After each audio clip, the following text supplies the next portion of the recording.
கலாம் நெஞ்சமெல்லாம் சேனலுக்கு உங்களை வரவேற்பதில் நான் மிகவும் மகிழ்ச்சி அடைகிறேன். இந்த பதிவில் ஒரு அசாதாரணமான மனிதரை பற்றி நம்ம பார்க்க போகிறோம். இந்த புகைப்படத்தில் பார்த்திங்கன்னா ஒரு பெரியவரும் ஒரு இளைஞரும் ரொம்ப நெருக்கமான நண்பர்கள் மாதிரி ஒரு விஷயத்தை பற்றி பேசிட்டு வர்றாங்க. அவர் 86 வயதான கோடீஸ்வரர் சீனிவாசன். அவர் பக்கத்தில் அவரோட பேசிட்டு வர்றவர் ஒரு சாதாரண தொழிலாளி. இவங்க ரெண்டு பேருக்கு என்ன சம்பந்தம், எதை பற்றி இவ்வளவு நெருக்கமாக ஒரு நெருங்கிய தோழர் போல் பேசிட்டு வர்றாங்க அப்படின்னு நீங்கள் தெரிஞ்சதுக்கு முன்னாடி இந்த பெரியவர் சீனிவாசனை பற்றி ஒரு அறிமுகம் சொல்லணும்னு ஆசைப்பட்றேன். தூத்துக்குடி மாவட்டம் கோவில்பட்டி அருகே உள்ள குருமலை வெங்கடேஸ்வரபுரம் என்ற கிராமத்தைச் சேர்ந்த சீனிவாசன் அன்றைய எஸ்எஸ்எல்சி முடித்த உடனே விமானப்படையில் பணியில் சேர்ந்தவர். விமானப்படையில் எலக்ட்ரிக்கல் மெயின்டெனன்ஸ் பிரிவில் பணியாற்றி விருப்ப ஓய்வு பெற்ற உடனே அவருடைய சொந்த முயற்சியில் சென்னையில் இந்த எலக்ட்ரிக் ஹீட்டரை தயாரிக்கிற ஒரு சின்ன தொழிற்கூடத்தை ஆரம்பித்து அதை ஒரு பெரிய தொழில் நிறுவனமாக உயர்த்தி வளர்த்தெடுத்து அவங்களுடைய 3 மகன்களிடமும் அந்த பொறுப்பெல்லாம் ஒப்படைச்சிட்டு அந்த தொழிலிருந்து அவர் ஓய்வு பெற்று விட்டார். அதுக்கப்புறம் அவருடைய பிறந்த பூமியின் வேர்களை தேடி அடிக்கடி இந்த குருமலை வெங்கடேஸ்வரம் கிராமத்திற்கு வந்து சென்றார். அப்படி வந்திருக்க சமயத்தில் அன்று அவர் படித்த ஆரம்ப பள்ளிக்கூடம் நடுநிலைப் பள்ளியாக தரம் உயர்த்தப்பட்டிருந்தது. இந்த 6ஆம் வகுப்பு 7ஆம் வகுப்பு 8ஆம் வகுப்பு படிக்கிற மாணவர்களுக்கான அந்த மண் சுவர் ஓட்டு கட்டிடம் இடிஞ்சு விழுந்துட்டதுனால அவங்களாம் திறந்த வழியில் பாடம் படிச்சுக்கிட்டு இருந்தாங்க. அவர் சொல்கிறாரு, நான் படிக்கும்போது எங்கள் பள்ளிக்கூடத்தில் ஜேன்னு மாணவர்கள்லாம் கூட்டமாக இருந்தாங்க, இப்போ 20 பேர் கூட இல்லை. அதனால் இந்த இதுக்கு வந்து ஒரு பள்ளிக்கூடம் கட்டடம் கட்டணும் அப்படின்னு அங்கே ஊரில் கிராமத்தில் இருக்க சிலர்கிட்டலாம் பார்த்து பேசும்போது, என்னங்க 20 குழந்தைங்க கூட இங்கே 8ஆவது வரைக்கும் படிக்கல, இதுக்கு எது கட்டடம் கட்டணும் அப்படிங்கிற மாதிரி அவங்க யதார்த்தத்தை சொல்லியிருக்காங்க. ஆனால் இவர் அசரில் இந்த கயத்தாறு ஊராட்சி ஒன்றியத்தில் ஒரு 5 லட்சம் ரூபாய் நிதியுதவி பெற்று கையில் இருந்து ஒரு 10 லட்சம் ரூபாய் போட்டு 15 லட்சம் ரூபாய் செலவில் ஒரு புதிய கட்டடம் கட்டி கொடுத்தாரு. கட்டடம் கட்டியாச்சு, ஆனால் குழந்தைங்க இல்லை. உடனே அங்கே இருக்க 2-3 ஆசிரியர்கள்லாம் கூட்டிகிட்டு பக்கத்தில் இருக்க கிராமங்களுக்கு இந்த பெரியவர் போய் இந்த மாதிரி எங்கள் நம்ம ஊர் ஸ்கூலுக்கு குழந்தைங்களை படிக்க அனுப்புங்க அப்படின்னு கேட்டால் அவங்க சொன்னாங்க, ஏய்யா வந்து கேட்குறீங்க நல்லது தான், ஆனால் பஸ் வசதியில் அது உங்கள் கிராமத்துக்கு நாங்கள் எப்படி எங்கள் பள்ளிக்கூடத்துக்கு குழந்தைங்களை அனுப்பி படிக்க வைக்கிறது அப்படின்னு கேட்ட உடனே அவர் உடனே அவருடைய சொந்த செலவில் ஒரு வேனும் ஒரு ஆட்டோவும் ஏற்பாடு பண்ணி, நான் ஏற்பாடு பண்ண நீங்கள் குழந்தைங்களை அனுப்பணுன்னா குழந்தைங்களாம் வர ஆரம்பித்தாங்க. கடந்த 7 வருஷமாக ஒரு வருஷத்துக்கு சுமார் 3 லட்சம் ரூபாய் இந்த வாகன வசதிக்காக அவருடைய சொந்த பணத்திலேருந்து அவர் செலவழிக்கிறாரு. இன்றைக்கி கிட்டத்தட்ட 90 குழந்தைங்க அந்த பள்ளிக்கூடத்தில் படிச்சுக்கிட்டு இருக்காங்க. சரி, பள்ளிக்கூடத்துக்கு கட்டணம் கட்டியாச்சு, குழந்தைங்க வர ஆரம்பித்தது. அப்புறம் அவரே வந்து ஒரு முன்னாள் மாணவர் சங்கம் அப்படின்னு ஒரு அமைப்பு ஆரம்பித்து, ஆனால் எதிர்பார்த்த அளவுக்கு அந்த அமைப்பு மூலமாக நிதி உதவி கிடைக்கல. இருந்தாலும் இவரே கையில் பணம் போட்டு 2-3 ஆசிரியர்களை அரசாங்கம் நியமித்த தவிர இவரே 2-3 ஆசிரியர் நியமித்து எல்லா வகுப்புகளுக்கும் பாடம் நடத்துவதற்கான ஏற்பாடுகள் பண்ணி கொடுத்துட்டார். அதுக்கப்புறம் அவர் தினமும் காலையில் வாக்கிங் போகும்போது அவர் ஊரில் இருந்த ஒரு 160 ஏக்கர் பரப்பளவுள்ள அந்த கண்மாக்கரையில் வாக்கிங் போனார். ஆனால் அவர் அடிக்கடி இந்த கிராமத்துக்கு போகும்போது என்ன கவனித்தார்னா, அதே கரிசல்காடு அந்த கோயில்பட்டியில் இருக்க அந்த வெங்கடேஸ்வரபுரம் என்று சொல்லப்படுகிற அந்த குருமலை வெங்கடேஸ்வரம் கிராமம் பேருந்து வசதி இல்லாத ஒரு சின்ன கிராமம். நான் வந்து அவரை பற்றி ஒரு புத்தகம் எழுதியிருக்கேன், அங்கே ஒரு 10 நாள் தங்கியிருந்தேன். அந்த கிராமம் எப்படிப்பட்ட கிராமம்னா, அங்கே இருக்க ஒரே ஒரு பெரிய கடை, அந்த கடையில் ஒரு 10 ரூபாய்க்கு கூட சாதாரண பேனா கூட எழுதுவதற்கு கிடைக்கல.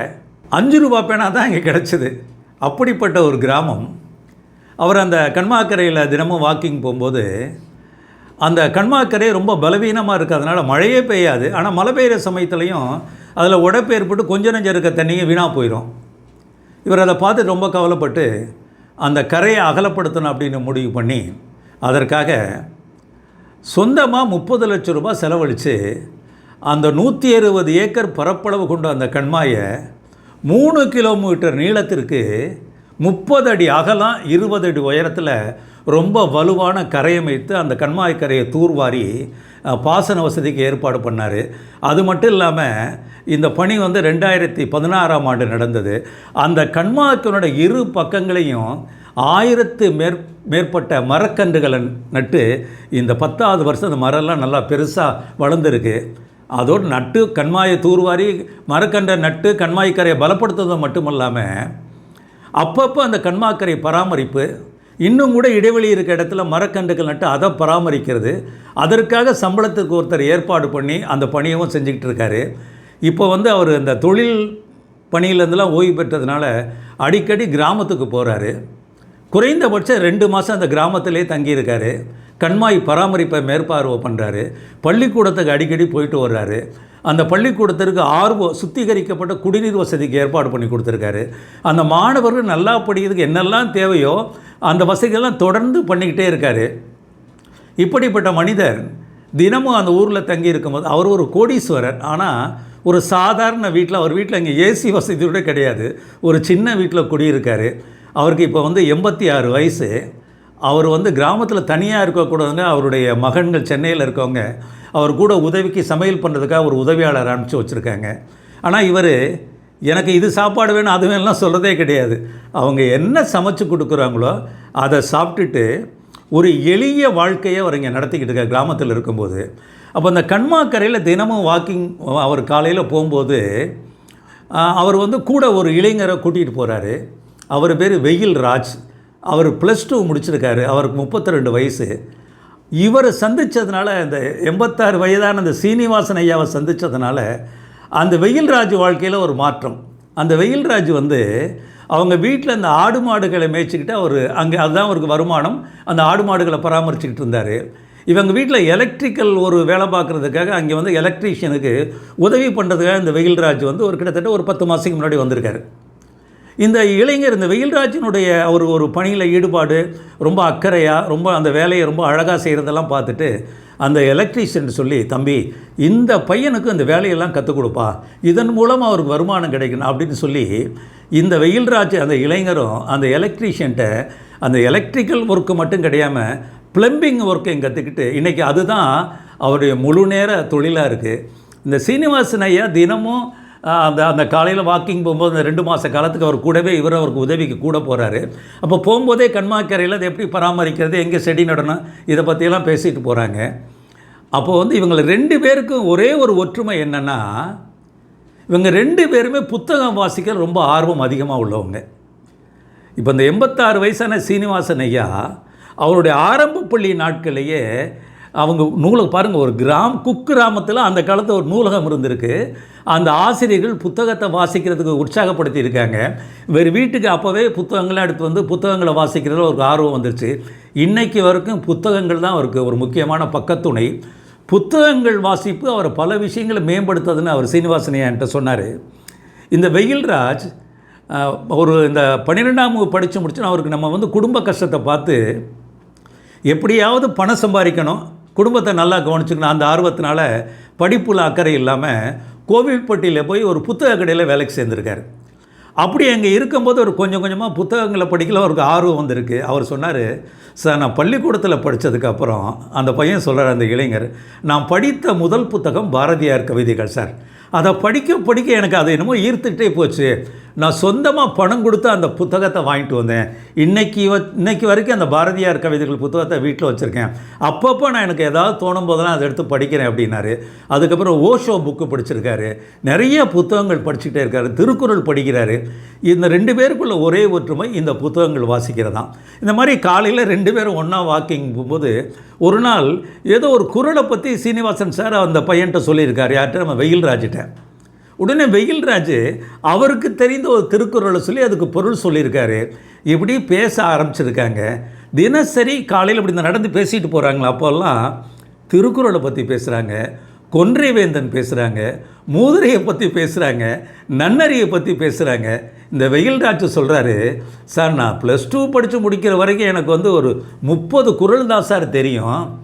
ஆனால் ஐயா, நான் ஒரு சின்ன பையன், நான் ஒரு திருக்குறளுக்கு ஏதாவது ஒரு பொருள் சொன்னால் அவ்வளவு பெரியவர், அவ்வளவு படித்தவர் என்கிட்ட ஒரு ஆர்வமாக கேட்குறத பார்த்து நான் வீட்டில் போய் மறுபடியும் திருக்குறள் படித்து அதெல்லாம் பொருள் படித்து இப்போ 300 குறள்களுக்கு எனக்கு மனப்பாடமாக தெரியும் சார், அதுக்கு பொருள்கள்லாம் தெரியும் அப்படிங்கிறாரு.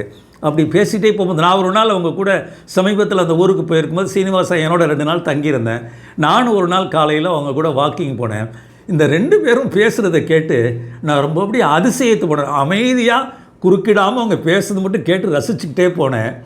அப்போ சீனிவாசன் ஐயா அந்த வெயில்ராஜ்கிட்ட கேட்குறாரு, வெயில்ராஜ், நேற்று இந்த சிலப்பதிகாரத்தை பற்றி சொல்லும்போது தேரா மன்னன் சொன்னீங்கல்ல, அப்படின்னா என்ன, எனக்கு அந்த பொருள் மறந்து போச்சு, அதை சொல்லுங்கள் அப்படிங்கிறாரு. இவட உடனே சொல்கிறாரு, ஆராய்ந்து அறியாமல் என் கணவனை குற்றம் சுமத்தி விட்டியே அப்படின்னு சொல்லும்போது கண்ணகி வந்து தேரா மன்னன் சொல்கிறார் சார் அப்படின்னு சொல்லிட்டு மேலும் வெயில்ராஜ் சொல்கிறாரு, சார் பூம்புகாரை பற்றி சொல்லும்போது கண்ணகி சொல்கிறாங்க, ஒரு புறாவுக்காக தன்னுடைய உடலினுடைய சதையை அறுத்து கொடுக்க முன் வந்த சிவி சக்கரவர்த்தியும் தன்னுடைய கன்றை கொன்றுவிட்ட மன்னனிடம் நீதி கேட்டு வந்த அந்த பசுவுக்காக தன் மகனையே தேர்காலில் இட்டு கொன்ற மனுநீதி சோழனும் ஆட்சி செய்த சோழ நாட்டின் பூம்புகாரிலிருந்து வந்தவள் நான் அப்படின்னு அந்த கண்ணகி தன்னை கோவலனை சொல்லி அறிமுகப்படுத்திக்கிற அந்த காட்சியை இந்த வெயில்ராஜ் பள்ளிக்கூடத்தில் கூட டீச்சர் இவ்வளோ அக்கறையாக பாடம் நடத்துவாங்க, சில பேர் நடத்தலாம், அவ்வளவு ஆர்வமாக அவ்வளோ அக்கறையாக இந்த வெயில்ராஜ் அவருக்கு வந்து விளக்குறாரு. ஒரு பணிவான மாணவன் மாதிரி இந்த 86 வயது சீனிவாசன் ஐயா அவர்கிட்ட பாடம் கேட்குறாரு. இன்னொரு சமயத்தில் வேறு ஒரு திருக்குறளை பற்றி, நன்னறியை பற்றி சீனிவாசன் ஐயா வெயில்ராஜுக்கு சொல்கிறாரு. வெயில்ராஜ் அதை ரொம்ப ஆர்வமாக கேட்குறாரு. இந்த மாதிரி குருவும் சீடனுமாக இவங்க ரெண்டு பேரும் மாறி மாறி தன் நிலையை மாற்றிக்கொண்டு நல்ல அதிகாலை நேரத்தில் கிட்டத்தட்ட 40-45 நிமிடங்கள் இலக்கிய கருத்துக்களை பரிமாறிக்கிறாங்க. இந்த வெயில்ராஜ் என்னோட சொன்னார், சார் ஐயாவோட அறிமுகம் கிடைச்ச உடனே என் வாழ்க்கையே மாறிடுச்சு சார். நானும் இப்போ அதிகமாக புத்தகங்கள் படிக்க ஆரம்பிச்சிட்டேன், என் சிந்தனைகள் மாறுது, எனக்கு வாழ்க்கையை கொடுத்த கேள்வி வந்துருச்சு. இப்போ நான் வந்து சார் பிஏ இலக்கியம் முடிக்கணும் அப்படின்னு எனக்கு ஆர்வம் வந்திருக்கு அப்படின்னு சொல்கிறாரு. இந்த காட்சி நான் நேராக அனுபவிக்கும் போது அதை எவ்வளோ தூரம் உங்களுக்கு எனக்கு அதை சொல்ல முடிஞ்சதுன்னு தெரியலை. அதை அனுபவித்து பார்த்தா தான் அதை அருமை புரியும். இந்த மாதிரி அசாதாரண மனிதர்களை பற்றி நம்ம அவ்வப்போது சந்தித்து பேசுவோம்.